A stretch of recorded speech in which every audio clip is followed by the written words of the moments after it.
नमस्कार दोस्तों, आपका बहुत बहुत स्वागत है। आप देख रहे हैं न्यूज़ 360 हिंदी मीडिया, जो लगातार जनमानस तक विभिन्न प्रकार की खबरों को पहुंचाने का प्रयास कर रहा है। आज सिवान जिले के विभिन्न पदाधिकारियों से मिलने का कार्यक्रम है। इसी क्रम में आज हम पहुंचे हैं सिवान जिले के जिला मत्स्य पदाधिकारी सह मुख्य कार्यपालक पदाधिकारी प्रदीप कुमार के पास, जो जिला में मत्स्य पदाधिकारी हैं। मछली पालन में रोजगार की संभावना क्या है और बेरोजगार लोग इस रोजगार से कैसे जुड़ सकते हैं, इस विषय में हम बातचीत करने के लिए मत्स्य पदाधिकारी से मुखातिब हो रहे हैं। सर, आपका बहुत बहुत स्वागत है। आपको भी न्यूज़ 360 को बहुत बहुत बधाई, जो हमारे कार्यालय में आए और हमसे इंटरव्यू ले रहे हैं। तो मछली पालन में बहुत सारे असीम संभावनाएं हैं, जिसमें जो बेरोजगार का जो संख्या बढ़ती जा रही है, बेरोजगारी बढ़ती जा रही है, तो उसमें यह मछली पालन एक बहुत बड़ा व्यवसाय के रूप में चिन्हित किया जा सकता है। तो ऐसे में है कि वो प्रॉपर वांछित कागजात प्रस्तुत करते हैं विभाग में, जैसे कि भूमि स्वामित्व प्रमाण पत्र और खेसरा सहित ये सब चीज़ देते हैं। तो उसमें हम लोग नया तालाब निर्माण कराएंगे और उस पर इनपुट का भी जो सुविधा है वो दिलाएंगे। साथ ही साथ उनको 6 दिवसीय या 10 दिवसीय ट्रेनिंग हम लोग बाहर में भी करवाएंगे। तो यह व्यवसाय तो बड़ा है और इसमें लागत कम, आमदनी ज़्यादा है, लेकिन इसके लिए जो है कि जो वांछित कागजात वो हमारे पास जमा करें और हम लोग उनको वहाँ पर वेरिफिकेशन करके वो हम लोग नया तालाब निर्माण कराने के लिए प्रयास करेंगे। यहाँ चौर की संख्या ज़्यादा है, चौर में भी बहुत सारा कम मिट्टी खुदाई करके भी मछली पालन किया जा सकता है। तो उस तरफ भी हम लोग काम कर सकते हैं। तो और यही कहना। जिला मत्स्य पदाधिकारी प्रदीप कुमार हमसे मुखातिब हैं। जो लोग रोजगार के तलाश में हैं, बेरोजगारी की परेशानी से ग्रसित हैं और बेरोजगारी उनके ज़िंदगी को तबाह और बर्बाद कर रही है, ऐसे लोगों के लिए जिला मत्स्य पदाधिकारी सह मुख्य कार्यपालक पदाधिकारी का बहुमूल्य संदेश उन तक पहुंचेगा। बेरोजगारी उनकी दूर होगी और आय का स्रोत विकसित होगा। सर, क्या प्रक्रिया है, कैसे इसका लाभ उठाया जाए मछली पालन करने के लिए?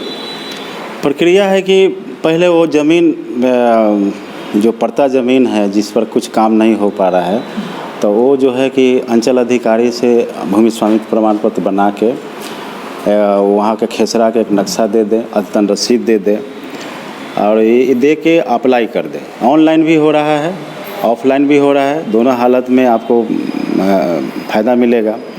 तो ये सब करने के बाद अब तो एक तो योजना और भी आई है, बायोफ्लॉक की योजना। बायोफ्लॉक में है कि एक छोटा सा ज़मीन में भी काम मछली पालन किया जा सकता है, यानी कि 2 कट्ठा में भी आप काम कर सकते हैं। तो 5 टैंक का 10 टैंक का एक बायोफ्लॉक योजना है, जिसमें जो है कि आप 2 बार उसका मछली पालन का आप हार्वेस्टिंग कर सकते हैं। तो यही है। ये नर्सरी तालाब है, अनुसूचित जाति के लिए नर्सरी तालाब निर्माण है, ट्यूबवेल पंप सेट है, उन्नत इनपुट योजना है, यानी कई प्रकार की योजनाएं यहाँ से संचालित की जा रही है। बस ध्यान देना है कि वो लोग सही समय पर आ जाए, आवेदन कर दे और हम लोग आगे काम करना शुरू कर दें। 15 दिन के अंदर हम लोग सब प्रक्रिया पूरा कर लेंगे और उसके बाद से यदि काम शुरू कर देते हैं तो प्रथम किस्त की राशि हम उनको लोग को दे देंगे, है ना। योजना सब संचालित है, चल रही है योजनाएं। हम लोगों का प्रॉपर आवेदन आ जाए, हम लोग काम करना शुरू कर देंगे। बताते चलें कि जिला में मत्स्य पदाधिकारी प्रदीप कुमार जब से पदस्थापित हुए हैं, इनके कुशल नेतृत्व में मछली पालन के लिए लोगों की आशाएं और उम्मीद काफ़ी जुड़ती जा रही है। क्योंकि एक काफ़ी ईमानदार पदाधिकारी माने जाते हैं और अनुभव के मामले में काफ़ी तजुर्बेकार पदाधिकारी हैं। सर, मछली पालन की संभावना के विषय में आप अपना बहुमूल्य सुझाव दे रहे हैं। सरकार की तरफ से किस तरह का वित्तीय प्रोत्साहन मिलता है और इसके लिए और अपने तरफ से भी कुछ इन्वेस्टमेंट करना होता है क्या?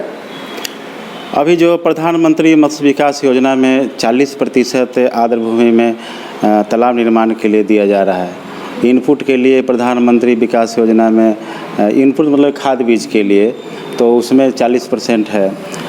बायोफ्लॉक योजना है, उसमें जो है कि 50% है, और अति पिछड़ा के लिए 75% है, अनुसूचित जाति के लिए 75% है। तो ट्रेनिंग में तो 100% सुविधा है, मतलब कि अनुदान है। तो इस प्रकार की योजनाएं हैं जो जिससे लाभ लिया जा सकता है। बहुत सारे ऐसे लोग हैं सर जिनके पास उनका खुद का अपना ज़मीन नहीं है, लेकिन मछली पालन करने की उनकी अभिलाषा है। आप बतलाएं कि उसके लिए क्या वैकल्पिक व्यवस्था है? व्यवस्था में है कि अब मान लिया जाए कि उनके पास ज़मीन नहीं है, तो वो दूसरे के यहाँ जो तालाब निर्मित है, तो वहाँ पर वो अपना साझेदारी करके, वहाँ से भागीदारी सुनिश्चित करके या पार्टनरशिप में रह के वहाँ पर वो अपना सिकरमाही के रूप में काम कर सकते हैं, कुछ टेक्निकल सपोर्ट के रूप में वहाँ पर रह के काम कर सकते हैं। मछली का बीज जो है बेचकर खरीद बिक्री करके उससे लाभ कमा सकते हैं। यानी कि जिसके पास कुछ भी नहीं है, ज़मीन नहीं है, फिर भी दूसरे के पास जिसके पास तालाब है या चौड़ है, मछली पालन का कार्य किया जा रहा है, तो वहाँ से भी आप टैगिंग होके उससे लाभ लिया जा सकता है। और सरकार जो है जिसका जो LPC आया या जो मेन मालिक है उसको सरकार तो अनुदान देगी ही। तो यहाँ है कि जिसको अनुदान मिल रहा है सो, और जो बेरोज़गार उसके पास जाकर वो काम उसको मिलेगा। यानी सब एक दूसरे से इंटेंगल होकर काम किया जा सकता है। ये थे सिवान जिले के जिला मत्स्य पदाधिकारी सह मुख्य कार्यपालक पदाधिकारी जो मछली पालन के संभावनाओं के विषय में बहुमूल्य सुझाव दे रहे थे। किसी भी व्यक्ति को अगर मछली पालन में खुद का रोजगार शुरू करना है तो जिला मत्स्य पदाधिकारी प्रदीप कुमार के कार्यालय से संपर्क कर सकता है और विस्तृत जानकारी प्राप्त कर सकता है। सर, आप हमारे न्यूज़ 360 मीडिया से मुखातिब हुए और मछली पालन के संभावना के विषय में आपने बहुत ही महत्वपूर्ण जानकारियाँ दी। इसके लिए हमारी मीडिया टीम की तरफ से आपको बहुत बहुत धन्यवाद। धन्यवाद आप।